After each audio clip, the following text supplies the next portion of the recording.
कि राज्य सरकार द्वारा जुलाई मास को साधारणतः आप वन महोत्सव मास बोली परिचित दि जाए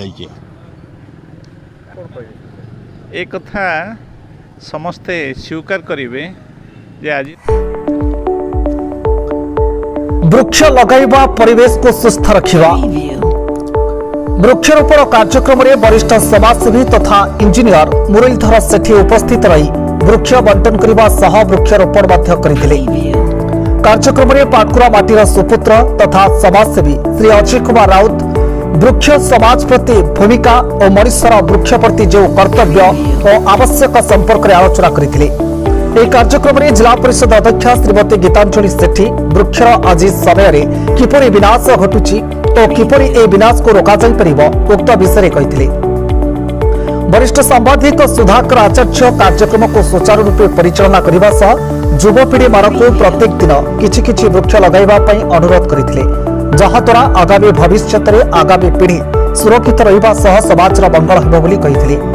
परिवेशविद तथा शिक्षक पार्थसारथी बेहेरा कार्यक्रम में बाटईठू आरंभ कर कपालेश्वर ग्रामर वृद्ध वृद्धा शिशु महिला और युवक मान शताधिक वृक्ष बंटन करते। एसह कार्यक्रम शेष में उपस्थित समस्त अतिथि माने मिलमिशी स्कूल मंदिर और रास्ता कड़े वृक्षरोपण करते। राज्य सरकार द्वारा जुलाई मास को साधारणतः आप वन महोत्सव मास बोली परिचित दि जाए आज आप देखुं जमती विभिन्न प्रकार गाड़ी कल कारखाना दूषित कार्बन डाइऑक्साइड बाहर जहाँपाई ग्लोबल वार्मिंग बढ़ी जाऊँगी केवल आपणकर गचर अनुपस्थित तेणु जो रेट्रे गच रहा कथा से रेट्रे गच ना तेणु गोटे आह्वान आमपाई आसी आम अधिका गच सृष्टि करूँ परिवेश समस्त कार्बन डाइऑक्साइड की गच मध्यम ग्रहण करूँ परिवेश को शुद्ध रखू गछ माध्यम आम अम्लजान पाइबू यहीटा हूँ आमर निष्पत्ति। गोटे पक्षे काठ माफिया गछ अणा अन्य पक्षे आपणकर गछ लगे देखो काठ माफिया मानकर कार्यधारा जारी रही सेटा आम वन विभाग बहुत उद्यम जारी रखी जमी काठ माफिया द्वारा अधिक गछ केमती नष्ट न हुए। मोर यही बार्ता रुवपीढ़ी मानी जे युवपीढ़ी मैंने आगू को आसतु प्रत्येक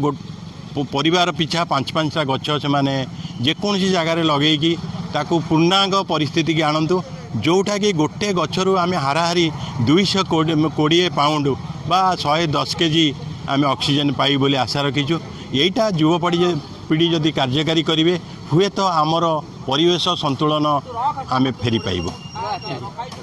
प्रतिदिन कटा होची जहाद्वारा ये वायुमंडल में कार्बन डाइऑक्साइड और कार्बन मोनोक्साइड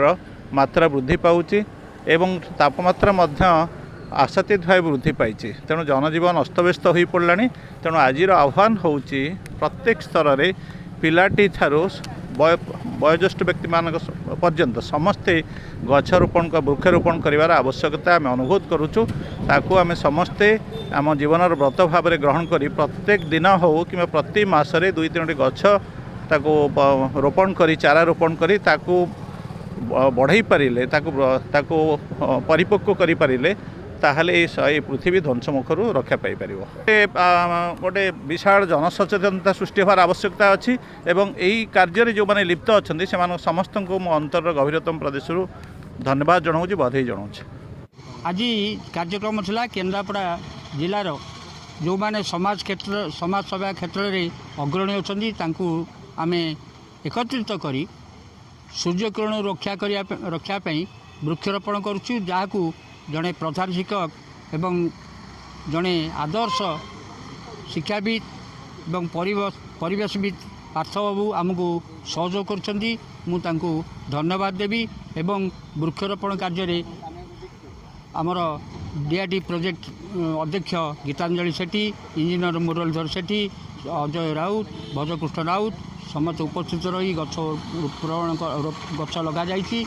गछ को आगामी दिन में अन्य स्थान में लगाइवाई पार्थ मत निर्देश दे सारे मुझे कथा पर आउ कि कार्यक्रम हाथ को नेबी समस्त को मोर धन्यवाद।